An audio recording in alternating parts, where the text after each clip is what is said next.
Hello everyone, my name is Jeff Passantino with Mesa Fire and Medical Department. Today we're going to be preparing a sweet potato casserole with a pecan crumble topping. We like to use sweet potatoes because those are healthy foods, and we like to employ healthy foods. It's embedded in our culture, and sweet potatoes are widely known to be a superfood. Sweet potatoes are oddly shaped. When we go to cut things that are oddly shaped, it's really important for us to, first of all, we'll cut off the small ends. Those are easy for us to put in chunk form, and those will boil up later for our mash. But after that, it's important to kind of create a flat edge. We use a sharp knife. One of the important things about sharp knives is it requires less pressure. It's going to make nice quick cuts. They're going to be even. Curled fingers so that we don't have to worry about fingertip cuts. Like in any kitchen, there's a rare occasion where we might cut ourselves with a sharp knife. If we do, if that wound is smaller than a ½ inch and there's no exposed fat, muscle, or bone, that would be a minor wound that we could apply direct pressure with a sterile bandage, and we could elevate that above our heart with direct pressure to that wound, and that will help control bleeding. So once we've got our sweet potatoes cubed up, we can assemble those in a bowl. We've got a pot right behind me on the stove that's already at a boil. It takes about 15 to 20 minutes for these sweet potatoes to be prepared. It's really important for us to have pots and pans on a rear burner if possible, and turn those handles inward toward the stove. Those pose a spill danger and obviously opens up the opportunity for us to encounter a skin burn. And now we're going to preheat our oven to 350 degrees.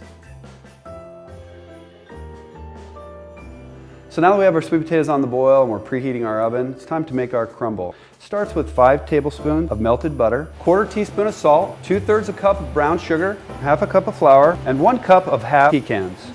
So we'll use our fork to combine these ingredients, and you're going to see that this comes together to create a nice streusel type of crumble. Okay, so now that we've got our sweet potatoes boiled to fork tender, we're going to combine our additional ingredients.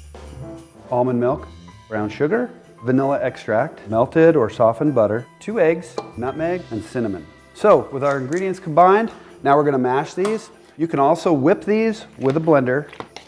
So then we've got a 9x13 oven-safe casserole dish. We've already sprayed that with cooking oil. We just take our rubber spatula, just get it into the casserole dish. And we just want to kind of create an even layer with those sweet potatoes, but we want to make sure we've got a nice consistent distribution of these guys. And then we're going to apply our pecan crumble. This stuff is going to heat up in the oven, and it's going to create a nice crispy crumble, put a nice finish on our dish, and it makes a nice holiday look, and it's definitely going to help the kitchen smell really delicious here in the holiday season. Okay, now we're going to put our sweet potatoes in the oven. Again, remember, we've got an active stove here, so we want to make sure we have a kid-free zone now.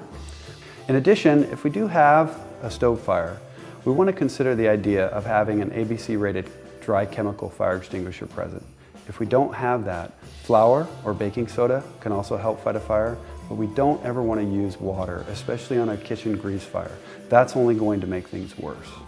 So, about 45 minutes, and we'll have our casserole.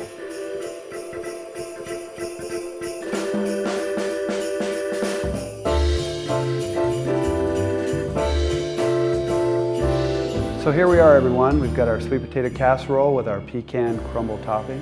We'd like to thank you for joining us today while we prepared this, and we wish you and your family happy holidays from Mesa Fire and Medical Department.